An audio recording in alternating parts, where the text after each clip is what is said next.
West Bengal মানেই শুধু বেকারত্ব, রাজনীতি আর কাদা ছোড়াছুড়ি। সারা ভারতের চোখে কি আমরা শুধু ঝামেলার রাজ্য? চলো আজ একটু বাস্তব চিত্র দেখি আমরা আসলে কোথায় দাঁড়িয়ে আছি।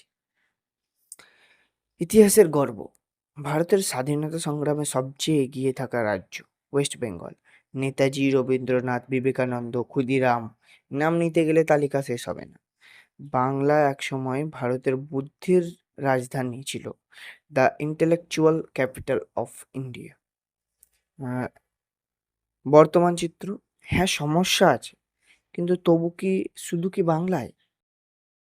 বাংলায় শিক্ষিত মানুষ বেশি, তাই বেকারত্ব চোখে পড়ে, কিন্তু আমাদের শিক্ষার হার অনেক রাজ্যের চেয়ে বেশি। কলকাতা আজও ভারতের সবচেয়ে সস্তা মেট্রো শহর। Kolkata medical college, Presidency, JU এখনও টপে।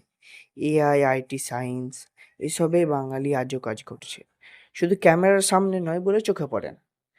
উম, বাইরে থেকে দেখা ভার্সেস ভিতরের বাস্তবতা। আমরা নিজেদের নিয়েই নেতিবাচক, আর বাইরে থেকে যারা দেখে তারাও আমাদের একতরফাভাবে বিচার করে। কিন্তু কেউ ভাবে না এই রাজ্য এখনো প্রতিবাদে মুখ খুলতে ভয় পায় না। যেখানে অনেকেই ভয় পায় কথা বলতে, বাংলায় এখনো ছাত্ররা রাস্তায় নামে। এটাই বাংলার আত্মা, চুপ করে থাকা নয়, রুখে দাঁড়ানো।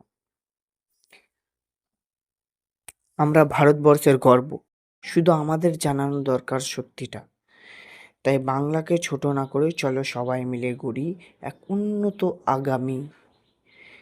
কারণ বাংলা আজও জেগে আছে, শুধু চোখ খুলে দেখতে হবে।